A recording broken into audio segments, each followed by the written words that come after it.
Sometimes the path forward leads you right back to where you started. After building experience at programs like Georgia Southwestern and Florida Tech, Jay Johnson returned home to Valdosta State to take over the Blazers athletic training program as the head guy, leading athlete care across the department, across the Gulf South Conference, and across the state of Georgia. Coming up, we sit down with Jay to hear his story and discuss the profession, the responsibility, and the moments fans never see.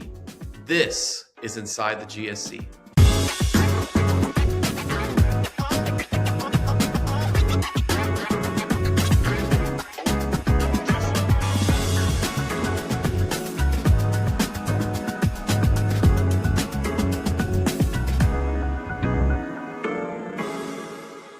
Today on Inside the GSC, we're joined by Jay Johnson, head athletic trainer at Valdosta State University. And in honor of National Athletic Training Month, we take a look inside the professionals who keep student athletes healthy and competing across the Gulf South Conference. Athletic trainers play a critical role in college athletics, often working behind the scenes to keep student athletes healthy, prepared, and able to compete throughout the season. Jay, welcome to the show, brother, and we appreciate the time that you're taking to be here with us. Thank you, Angela. I appreciate it, man.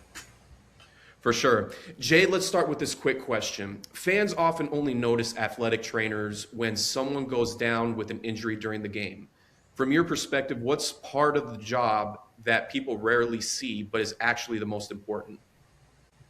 Yeah, it's said time and time again that games are the time where athletic trainers work the least and we're able to kind of enjoy life a little bit, just enjoy the game. That's not true for every sport, perhaps, but most important, least recognized. Maybe just how much we do rehab. You know, you think of rehab, think of physical therapist. You know, you're in a clinic, you're on a table or whatever, and you're doing certain exercises, and certainly that's true.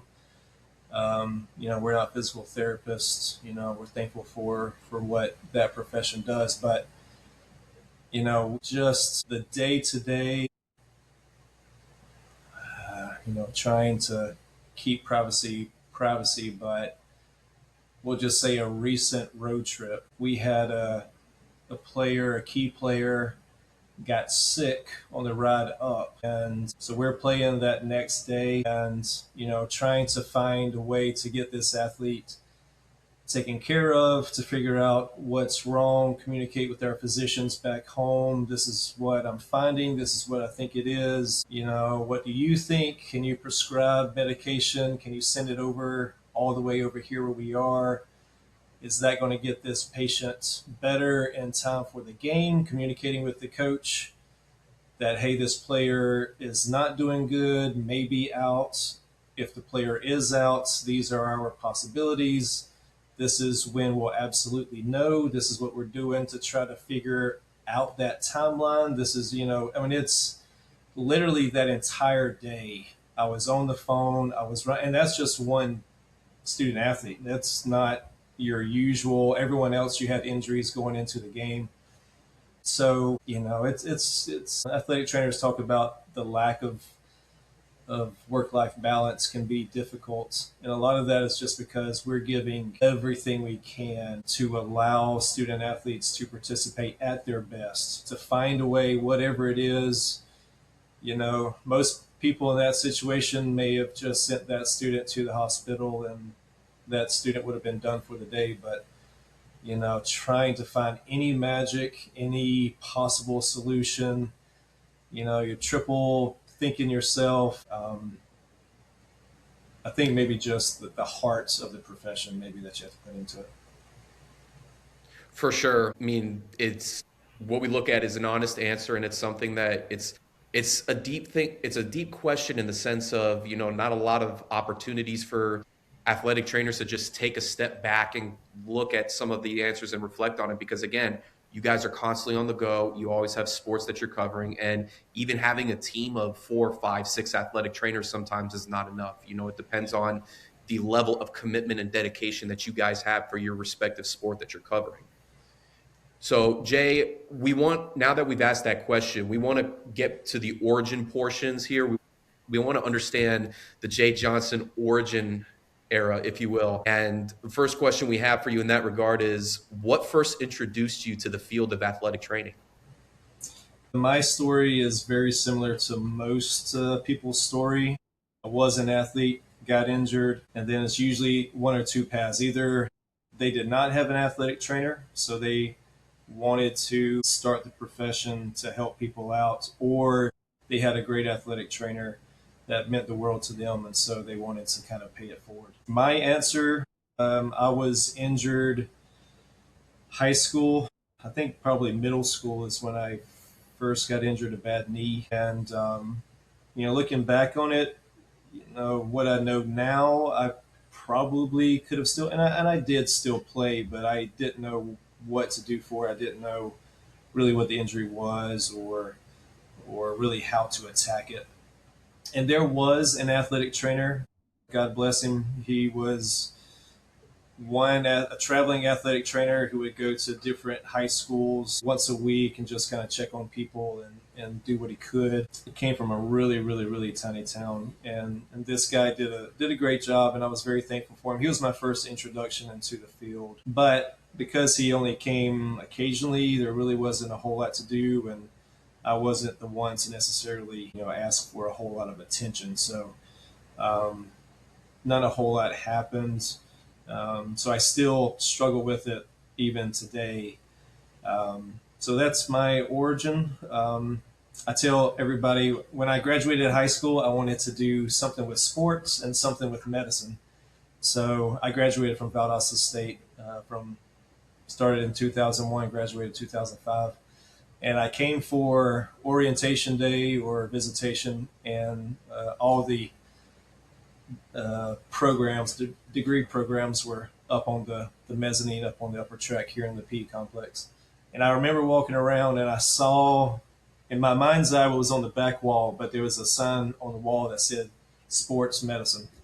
And I thought, well, you can't get no more clear cut than that. So went and, the great professors we had here at Valdosta State and the family and everything that was a part of that, I've really been blessed to not only grow up in that program, but to really get to know a lot of great athletic trainers and just be encouraged along the entire path. And working with great student athletes, great coaches, just kind of reinforces that desire every single season, really.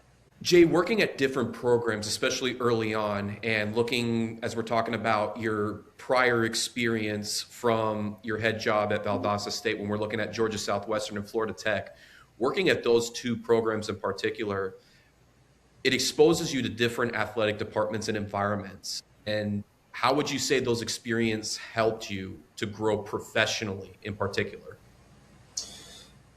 Yeah, GSW.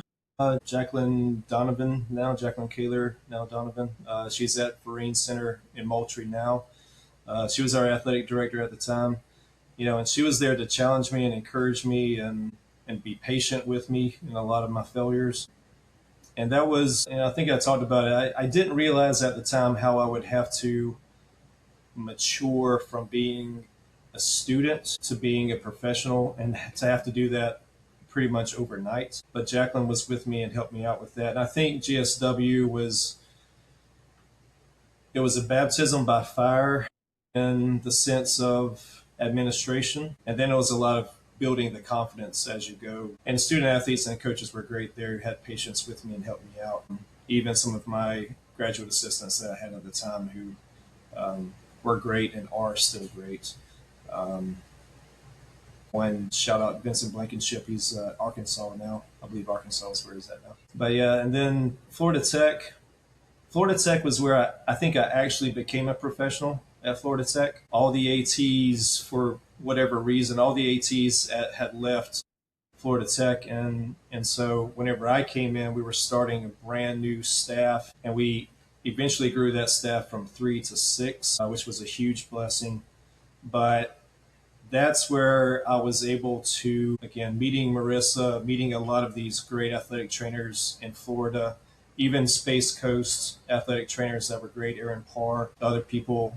I could be a fellow professional there, and they made me feel like I was one of them, and able to challenge myself. A lot of the administrative lessons I had learned at GSW, I was able to take them to Florida Tech. And, because we were brand new staff, we rewrote all the policies and procedures and everything. So it was like learning the profession all over again, creating our own program, implementing our own administrative vision. And the AD there at Florida Tech used to say that it took you 10 years. You never became an expert until you've been doing something for 10 years.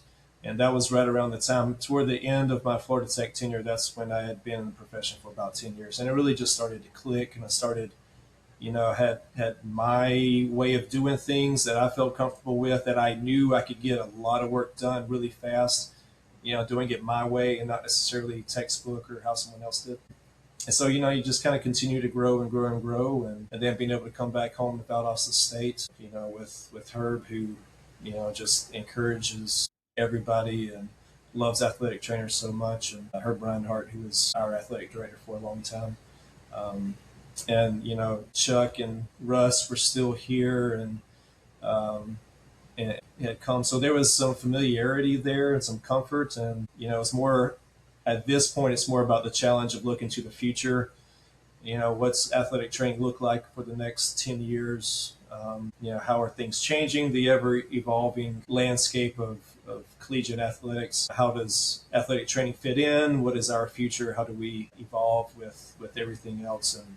And so that's where we are now. And my staff is doing a great job. And the students we have coming through, we no longer have an athletic training education program, but we're preceptors for a lot of Albany State students, and Mercer students have come through, and we have our health science students who come through. So being able to talk to them and what's their vision for the future and how can we help create that and things like that is where we are now. It's the challenge we're seeing. Jay, let's talk a little bit more about that return to Valdosta State and just specifically, how did that come about? Because not very often do you get an opportunity to return to your alma mater of all places. It feels like, especially in collegiate athletics, when you've been away for as long as you've been between your stints at Georgia Southwestern and Florida Tech, and then all of a sudden an opportunity comes to come back to your alma mater. And it's one thing to come back to your alma mater, but to come back as a head athletic trainer. Just talk to us a little bit about that experience, how you first found the job, and just kind of like how that reunion match made in heaven came about. Yeah, I wasn't necessarily looking for a different position. I love Florida Tech. I still love Florida Tech, the people down there. But my family was, starting to get a little older. My grandmother had died. My grandfather was not in great health at the time. And so I was, and Florida Tech was 6+ hours away. So I was looking to get closer. So I had the job boards open, and, it would send me notifications. And so the Valdosta State job popped up. And it's one of those things where you don't ever think you're actually going to get it, but it popped up. So you're like, well, I'd be a fool not to at least apply. And I think I sat on it for a little bit thinking, am I going to make a fool of myself or not? I think I called Russ to ask him what was going on and why Russ was stepping down and what the situation was. And so I applied and interviewed here. Interview went great, but it was, it's hard for that interview not to go good because it was just a family reunion, so to speak. All the people I knew, we were just hanging out and talking and kind of reminiscing and kind of talking about the future. And I remember I was driving on the interstate. I believe it was I-95 north of Jacksonville. I think it was between Jacksonville. Amazing how you remember things. Between Jacksonville and Savannah. And Herb called me, and he said, "How do you, how do you feel about being a Blazer?" And it's one of those things where you're like, "This has got to be a prank call that I don't believe. Why in the world would they call me?" And then you're like, "Well, I was probably the only person who applied. There's no way they're offering me this position." But thankfully they did, and was able to accept it and love Valdosta. I'll be Valdosta State guy forever. No matter how many other jobs I take or what happens after this, I'll always love Valdosta State. So just to be able to come back home, technically where I grew up is about an hour and a half north of here, but I consider Valdosta my home, and to be closer to family And it wasn't long after that my grandfather died first year here at VSU, and being able to kind of be there for my parents now, that's really been a blessing. Um, so yeah, you know,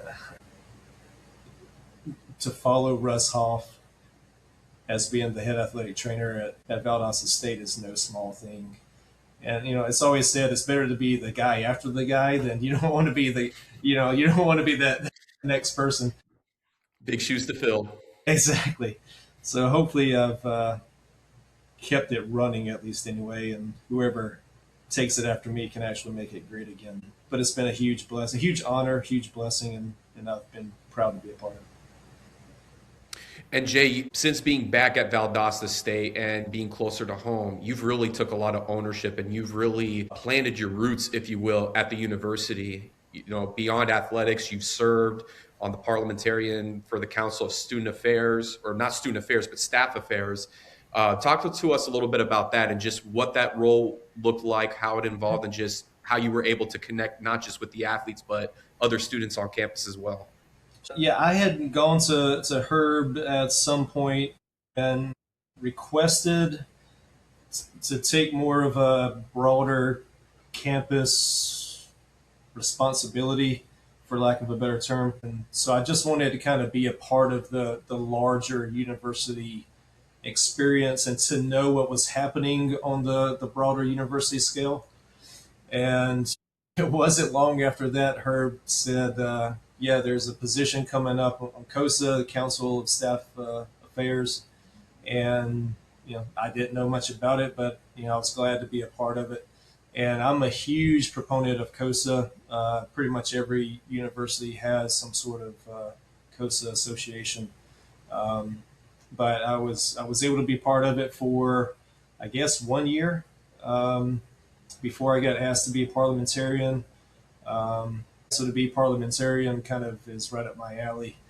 I've always been a stickler for details, but I rotated off of COSA last year, I guess, year before last. So unfortunately, I'm not a part of that anymore. But I still built friendships across the greater campus. That was another thing too. Like I knew everybody in this department and great people in this department, but if someone said some name across campus, I didn't have a clue who they were talking about. But being COSA, I met people from every department all across campus. So now I have those connections. I see them around campus. They come to games. I can shake their hand. I can talk to them. Much more involved and feel more connected to the greater campus as a whole. So yeah, that was a huge blessing and something I definitely encourage people to do, and to kind of get out of their bubble a little bit if they can. And and athletics is a huge part of any university. So to prove to the greater campus that athletics isn't just looking out for themselves, but looking out for everyone else too, I think is a good opportunity. From your time with COSA and just the impacts and the influences that you've had, obviously in a leadership role type of standpoint and just connecting with the other students on campus, is it similar to how you lead your own athletic staff? Are there certain similarities or are there significant differences to it? Or how do you balance the two in regards to just style of leadership and how you look for the best within others that you not just mentor, but others within your staff to lead them in the right direction? Pretty much treat everybody the same. Once you know somebody on an individual level, then you can kind of contour maybe, whether some people respond better when you light a fire under them. Some people respond better when you put your arm around their shoulder. But I've always wanted to be someone who's fair, and I always wanted to be somebody who's kind. So, being a Christian, I believe that truth is founded in the attributes of Christ. So, part of that is, the fruits of the Spirit, kindness and long suffering and all of this. So, to display that in your relationship with other people and make those connections and build rapport. I was talking with one of my teams. Obviously, they go through their season's end, and you're talking with your athletes about what to do in the off season, looking forward to the next season and what lies ahead and stuff. And we're always talking about leadership and who's going to be the leader on the team, and successes and failures of leadership from this year, and how do we improve and get better for years to come. And so I was talking with one team particularly who was losing that leadership. And so the question was, what kind of leadership are we going to have moving forward? Who's going to take that mantle? Who's going to lead this team? And, you know, the players were kind of consistently saying, well, yes, it's an area of need. And I think, and so we need someone to step up. And I would always, kind of point the finger back to them. Don't look for somebody else to step up. You've been here. This is your program. You have the seniority, so to speak. Now it's your turn. You've learned from the leaders before you. Now it's your turn to step up. And so one thing we talked about was challenging people. And the one thing that I've found is people will respond to a challenge if they know you love them. And I know that's difficult to do, but you can, in athletics we use the term yelling and screaming. We don't generally actually yell and scream at people, but you can get on somebody's case and you can push them pretty hard if they know you love them. And if you can love them through the challenge, then I think everybody gets better. Too many times we either love them too much and we don't challenge them, or we challenge them too much and there's no real love. And so there's a disconnect. So to answer your question, I think that's what leadership is all about. I think you have to love the people. If you love the people, you want the best for them. That means you want them to be better tomorrow than they are today. And that requires challenge, but you have to love them. As we talk about VSU and just being at the university level, you mean you're being a leader towards student athletes and even with your own staff. But beyond that, at Valdosta State, you've also taken on leadership roles within the profession, such as chair of the Gulf South Conference Athletic Training Committee and a region representative for Georgia Athletic Trainers Association. I was going to use the acronym GATA. I don't know if that's accurate or whatnot, because I'm not in tune, obviously, with athletic training as you are. But as we kind of shift gears a little bit more towards the professional realm and the leadership that you bring on there, first for the conference, what responsibilities come with leading the GSC Athletic Training Committee?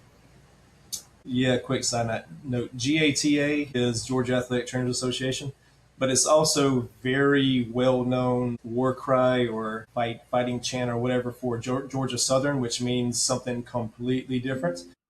But within the state of Georgia, you see GATA on a shirt, you better look for it. Does it say athletic training or does it say Georgia Southern? Because that's two completely different things. But yeah, as far as the conference goes, so to have the chair position, that's something that's voted on by the athletic trainers within the conference. So I'm honored that they would have considered me worthy of the position. I was very honored to serve in that position for a couple of years, vice chair and then chair. We had an interview for a potential athletic trainer. And one thing that I told her, which I tell my staff all the time, is that I'm a huge believer in grassroots. If you're going to get anything done, it has to be a grassroots effort. I love our national organization. I love, not necessarily love politics, but the things you see on TV, you have to know what you're talking about and what's happening and stuff. But nothing actually changes until it takes effect on a grassroots level. So, I think from a conference standpoint, you can't sit in your office or staff meetings and cry and complain about this or that, or it should be this way. I wish it was that way. I don't know why somebody doesn't do this or that. Anytime you find yourself doing that, you need to turn your focus toward yourself. And if that's a need that you see, then you need to be the one that feels that need. And if you can't take the leadership role, then you need to at least take the ownership and responsibility to take it to leadership so that it can get done. And again, at the time, our chair people were, I think Brad had taken it for several years. I think Jeff Kennard from Huntsville, he's not there anymore, but I think he had been the chair. I'm trying to remember who was who was the chair right before me. But being in the conference, especially kind of new in the conference, these are people you look up to and you're like, wow, one day if I can be like them, I will have made it somewhere. And so for them to kind of take you under their wing and teach you some of the things they know and to bring you along and show you how to do some things, it's just a huge honor there. And you want to pay it forward to, you want to say thank you to people who have encouraged you, and you also want to be that role model for people who are coming into the conference now. Again, I was honored to do that, and I think we've done a lot of great things since. We've updated our handbook. We've had great GSC annual meetings where we've had a lot of free continuing education units. A lot of just great time where we can hang out. That's not on the not on the field or the court before games. We can just hang out and get to know each other and spend time with each other. Spend a lot of fun. So shout out to Andrews Institute. They've been very very important to that effect for the last several years. And in West Florida, to a great degree. We've been in Pensacola the last few years. We're in Birmingham again this year. Maureen's going to do a great job of getting that together and set up for us. But, it doesn't happen. Chair of conference doesn't happen without the approval and support of your fellow athletic trainers. But there's a lot of people who were there before me that you just want to, it's not that you feel important enough or good enough to kind of step into their role, but you just want to say thank you. And, you just want to take that spot just to show them some appreciation and honor them for what they. For sure. And Jay, as we now expand from a conference to a more statewide area and association, just like the Georgia Athletic Trainers Association, how do you help advocate for athletic trainers across the state? All right, look in the camera. If you're in the state of Georgia, contact your state senator and let's get the State Practice Act passed. We have to do it before April the 6th. So email, call. You, your mama, your grandma, your cousins, people from church. Email your senator. We have got to get it done. Get it done now. It's an honor. Paul Higgs probably, if it hadn't been for him, I don't know how involved I would be on the state level, but he has encouraged me to do that, and he's brought me along on a lot of things and included me on a lot of stuff, and so I'm grateful to him. Again, part of becoming a professional at Florida Tech was getting involved with ATAF and just learning what the association looks like and how to get involved and what it takes for things to happen. Again, you can sit in your office all day and say this is how it should be, but nothing happens if there aren't people who make it happen. And you realize that those people aren't particularly special. They're great people. I love them all to death, but they're not, they are smart. They are great people, but they're just people who are willing to step in and help, really, is all they were doing. And it's not like they were trying to take charge or anything like that. They were just willing to help. And so coming to Georgia, I knew I wanted to continue that professional development and see how I could help out. And the opportunity to be area representative came up, so I was glad to take that over. And hopefully I've failed, particularly the last several years, but hopefully I've been able to encourage the area athletic trainers and to kind of be a pipeline for communication from the state level down to them. And the big thing we have going right now is the State Practice Act.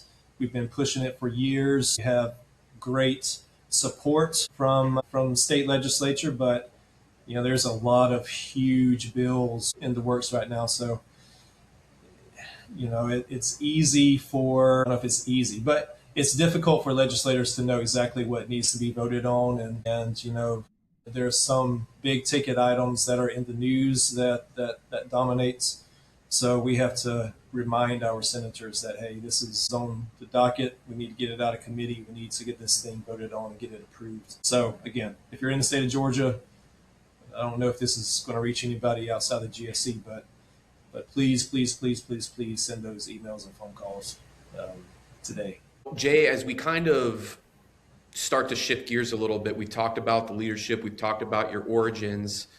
Now let's take a look a little bit more about the role specifically of an athletic trainer and just kind of get a little bit deeper specifically on what that entails and letting our viewers know, letting folks know what really goes on inside what you guys do. So first off, we'll start with, what does a typical day look like for you guys and your staff?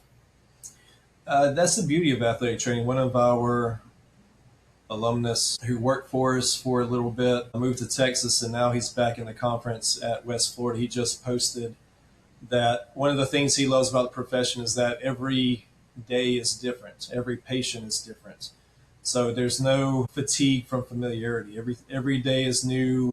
You might have a routine. You might be seeing a lot of the same patients, but no two patients are the same. No two injuries are the same. No two practices even. Games, competitions are the same. So, everybody always asks, the candidates at the interview, that's what our typical day looks like. And there's no great way to answer that, because the beauty of the profession is that there's no typical day. The profession is so broad, encompassing maybe is a better word. Now, we're not just sitting in our office. We're not just doing rehabs. We're not just handing out water at practice or games. We're not just doing this or that, but we're doing everything. We're monitoring the weather, keeping an eye on wet bulb globe temperature. Is it getting too hot? Is the heat stress too much? Is there storms coming up? Is there lightning in the area? If someone is getting too hot, how do we cool them down? If we have to call 911, EMS, know your emergency action plans, forward and backward. If lightning comes, where are we going to go? Simple things like that. We had to IV a student athlete. I won't give too much details on that, but the student athlete was in a pretty bad situation. We were able to help and an IV that athlete and provide care there. You think of, there's a lot of professions where you're always kind of doing the same thing or in the same environment. Athletic training is not one of those. It's the beautiful thing where, we're coming in, we're doing administrative things in the morning, from taking notes from our rehabs or injuries the day before, planning ahead. We're sending out schedules for when student athletes can come in for rehabs and treatments. We're sending out injury reports to coaches. We're planning personal lives and everything else in there. Generic answer is that we prevent athletic injuries. That's by looking at physicals or even body language when it comes to mental health, to biomechanics, to look at, this person's probably susceptible to certain injuries, so let's do this or that. Let's work with strength conditioning. Let's work with their position coach to try to prevent that, to maybe change that motion pattern so that the person isn't prone to those injuries anymore. So we recognize, we prevent, we recognize, player X is that acting like that player normally is, is that mental health, is that illness, is that concussion, is that they just have an injury that they're trying to hide because they need to play, and you're there to help them to be better. You're not there to try to pull them out. So you're trying to find solutions for them. So prevent, recognize, evaluate. So if someone does have an injury or if someone's acting different, got to evaluate, find out exactly what's wrong, whether that's mental health, whether that's general medical, whether that's orthopedic, whether that's dental or optometry or anything, whether it's the sniffles or you have a bone sticking out your eyeball. It's, we're going to look at it first. We're going to figure out, can I do anything for it? If not, who do I send you to? In the meantime, between me seeing you right now and sending you to someone else, what can I do for you to help reduce the pain or to help, begin your recovery process, your healing process? If we need to make referrals, make those referrals. The good relationships we have with our extended sports medicine family, who really help us out a ton and get our student athletes in and get them primary, top of the line medical care. So we prevent, recognize, evaluate, and then treat if we can treat it ourselves, rehabilitate. So the difference between treatments and rehabilitation: treatment is essentially something I'm doing to you, rehabilitation is something you're doing for yourself. And then return to play. So yes, you can run, but it's a hamstring, it's a hip flexor or something like that.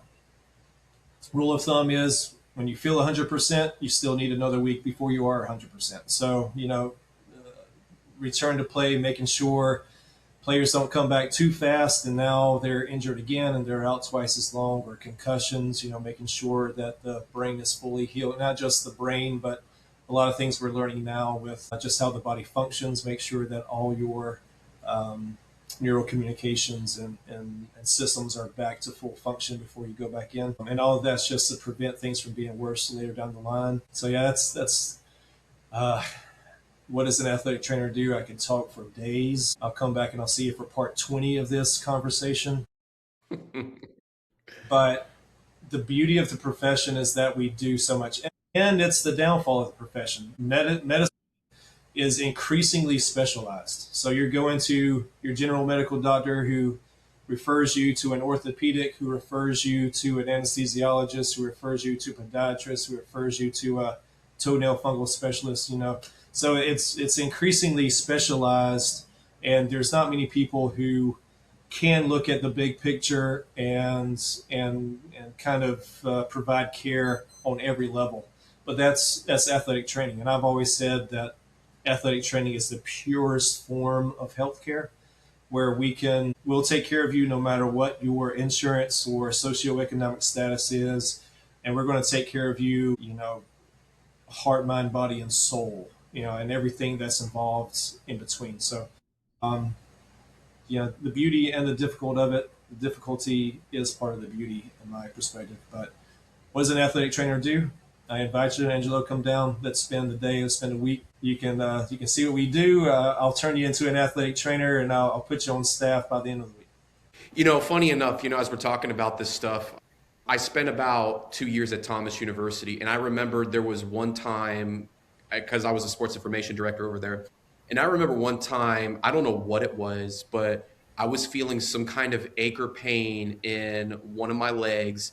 And I asked our head athletic trainer, Daniel Parker, who was there over there, and I was like saying, "Hey, DP, do you think you might be able to check this out? Is it something that I have a benefit of?" And I was sort of debating if I wanted to really go into it, because you would see student athletes going in all the time, getting trained, getting the training, the recovery stuff that they need. But when it's a staff member for an injury that's not really athletic related in that regard, it's almost like, is that legal? Is that something that we can take advantage of? And I just remember even in that department, they just said, well, why don't you just get a consultation? Don't look for any treatment. Don't look for anything like that, because it's supposed to be more reserved for the student athletes. And we don't want every single member of the athletic department coming in and cheating their way instead of going to a chiropractor. It's like, Jay is the ultimate chiropractor because he's athletic training. So he must know how to be a chiropractor. So it's one of those things where it's amazing where when you have an opportunity like that, from an athletic training standpoint, just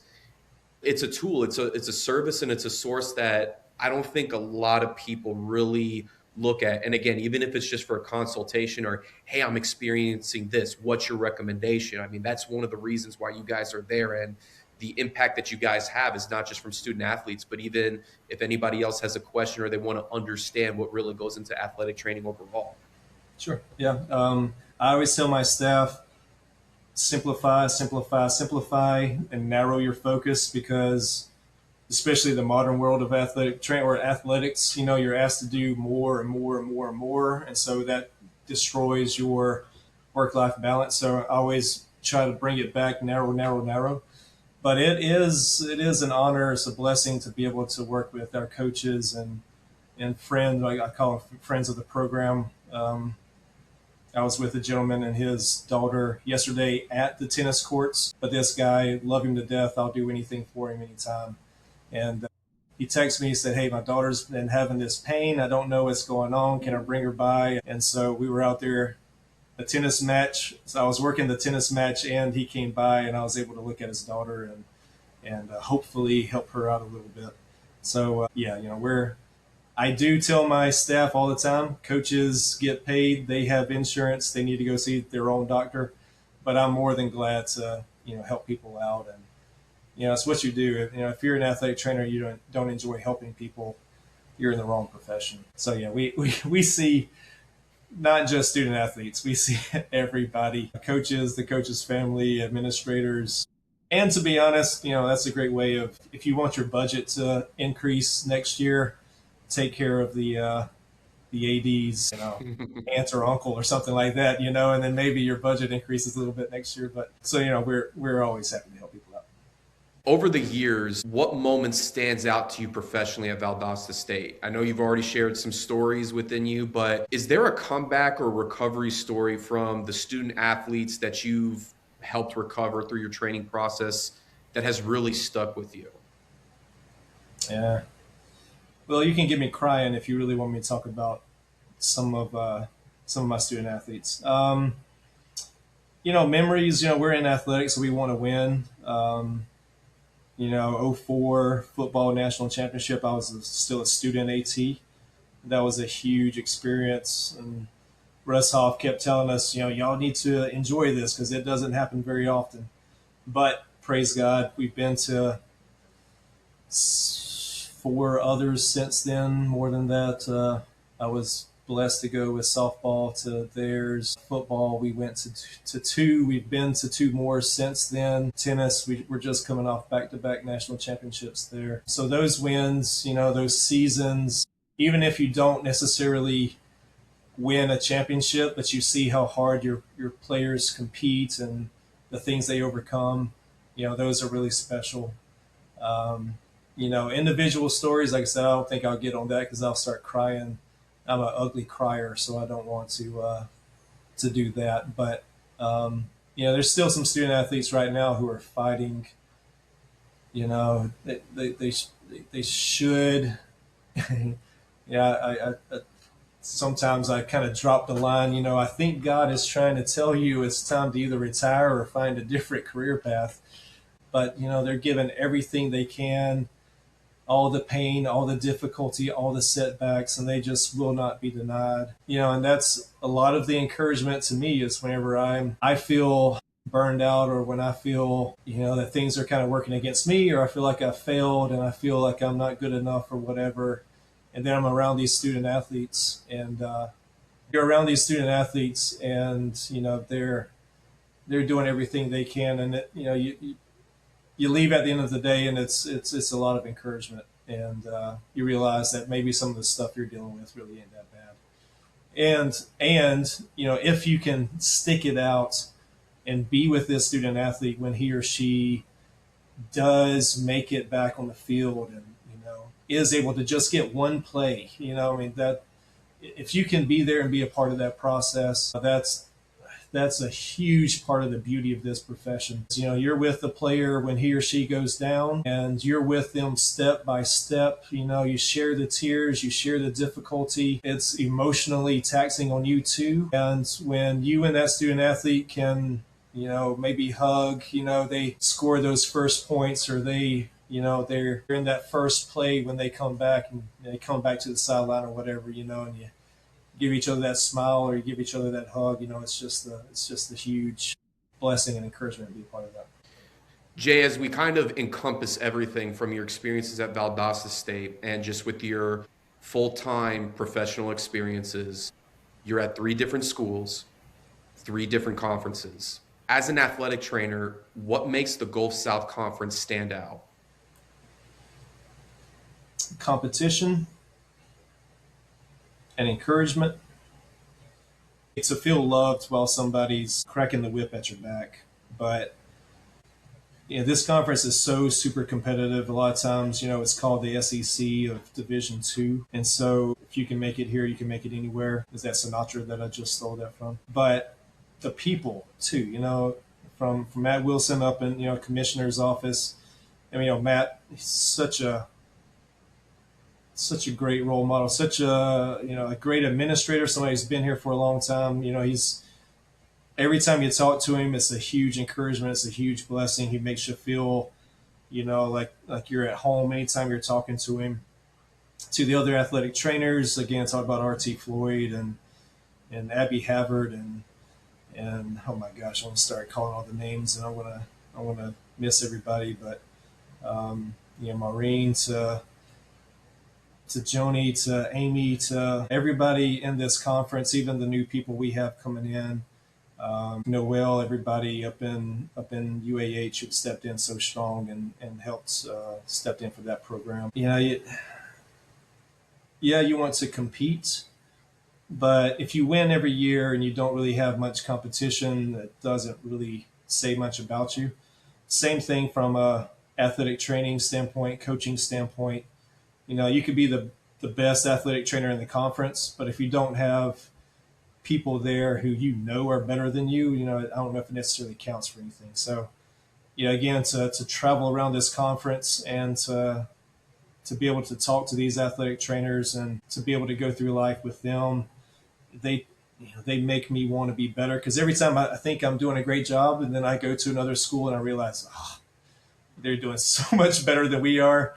I get to come back and reimagine our systems and, let's do better. And I'm always a little competitive. So, if someone else is, if water on the sideline is better than ours, I want to come back and improve how we put the water up on our sideline. But I think that's what this conference, and all the while they're challenging you, but the love around this conference is amazing. Even on the competition, we're just finishing up basketball season, and basketball games, and you'll be heated and you'll be screaming and you'll be shouting, and maybe there's disagreements across the benches or whatever, and then as soon as the game is done, you're hugging and you're talking and you're reminiscing, and it's such competition, but competition that's rooted in respect.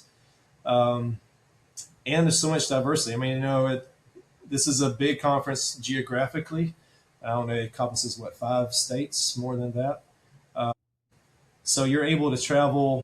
I mean, we're going to Mississippi and Tennessee and Alabama and Florida. So we're seeing the entire Southeast, and part of that travel is part of the fun and kind of learning how people do things in different areas, and just to be able to see.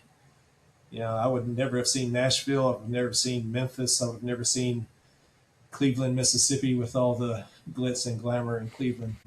But I would have never seen it if it hadn't been for this conference. So, yeah, I love the GSC. It'll always be a big part of my life.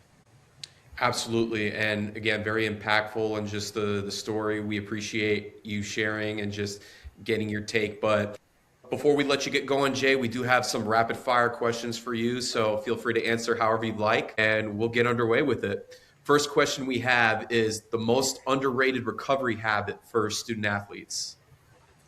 Okay. The most underrated recovery habit is the most obvious, the most effective, and the most historic. Active recovery. We've gotten to this point where we believe that there's so many trinkets, so many advertisements, so many, and yes, I'm the old person, so many TikToks and everything that tell you, you can sit down for 30 minutes and something can pressurize your legs or make your legs twitch. And I love these products. We have these products. We utilize these products. I'm thankful for them. For all the representatives out there, thank you for working with me. Y'all do a great job. Keep sending me these products. But, nothing beats active recovery. Go for a walk, low intensity, high rep. It'll work the soreness out. It gets you moving. 10, 20, 30 years from now, it's the only thing that's going to be the same. Most underrated recovery, active recovery. Nothing good happens without you actively making it happen. So stop being lazy. So we talked about underrated recovery. What about the hardest injury for athletes mentally to recover from? Concussions will always be on that, because it's not an injury you can see or necessarily feel. If you pull your hamstring, it hurts when you run. You're not ready. If you have a bruise, if you have swelling, it's easier to kind of track those. Concussions are difficult because you may feel like you are good, And then as soon as you go trying to run or something, the symptoms come back, or, you get back into the classroom and then all of a sudden symptoms come back. So maybe that one in general, just because it's harder to track, so to speak. But each student athlete brings their own baggage, emotional and experiential and stuff. So it's probably different for each one. Um, it's definitely difficult when you think you're back and then you get re-injured or you have a setback. So I always try to get, which no one's perfect, but I always try to get my athletes to just steady increase, and take our time and be patient. And if we can steadily increase, then you can see you're getting better. There's a little bit of mental, okay, we're getting closer and closer. But I've made the mistake a gazillion times, especially soft tissue injuries. They're so difficult. The patient feels good and you want to get them back so bad and they want to get back so bad. And you say, okay, well, let's practice today. And then they retweak and now they're, back out for another 2, 4, sometimes even 6 weeks. And that's probably really mentally difficult for them. So I've kind of learned, I think, later in my years is even if you have to go a little slower, as long as you're progressing, that's better than trying to act like you're some miracle worker and try to get them back too soon and then they regress. What's going through your mind when a player goes down during a game?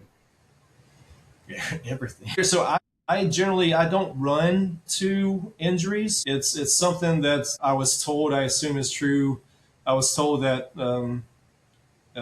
EMS personnel are taught not to run, to jog, or never rush to an injury or a patient. So yeah, when somebody goes down, even before I go out there, I'm paying attention to the body language, what happened during the play if I saw it, mechanisms of injury. So what are the possibilities that could have happened? What are they touching? Where are they grabbing?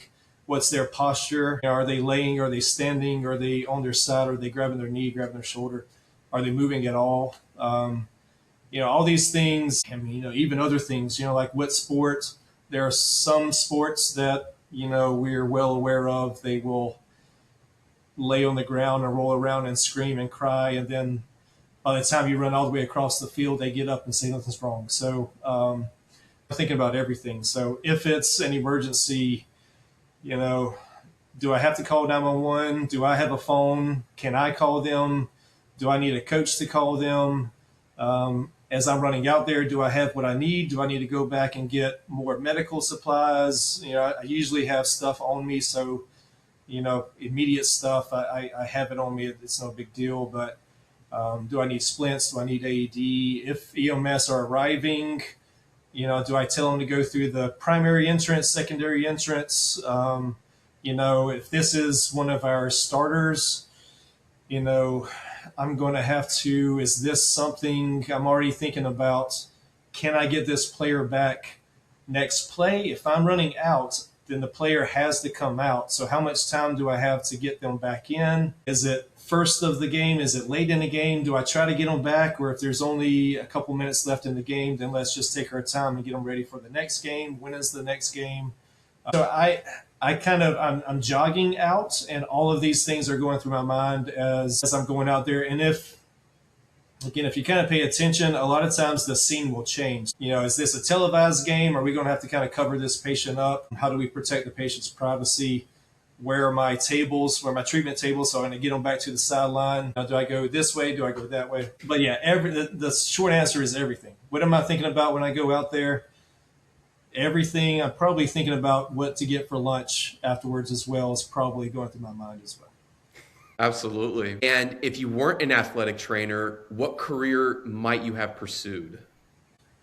If I could do anything in the world ever, money's not an object, training's not an object, I would travel the world and eat food. So I guess like Food Network or something, I would travel the world. I would try out other foods, get to know their customs, see the beautiful geography, learn their languages. I would do that in a heartbeat. Yeah, that would probably be it. For sure. Jay, we want to thank you again for being on the show. We want to thank you again. We know that you have a whole bunch of stuff going on. And as we just talk about, what's going through your mind in the game, we know that you have a lot of things going on between taking care of the student athletes for VSU as well as other leadership responsibilities. So we appreciate the time that you've taken with us here on National Athletic Training Month to be with us. And good luck with the spring sports along the way. Thank you. I appreciate it. Thanks for tuning into this episode of Inside the GSC. Don't forget to hit like, share, or subscribe wherever content can be found so you won't miss highlights, stories, and more. So long for now, and we'll see you back here next time on Inside the GSC.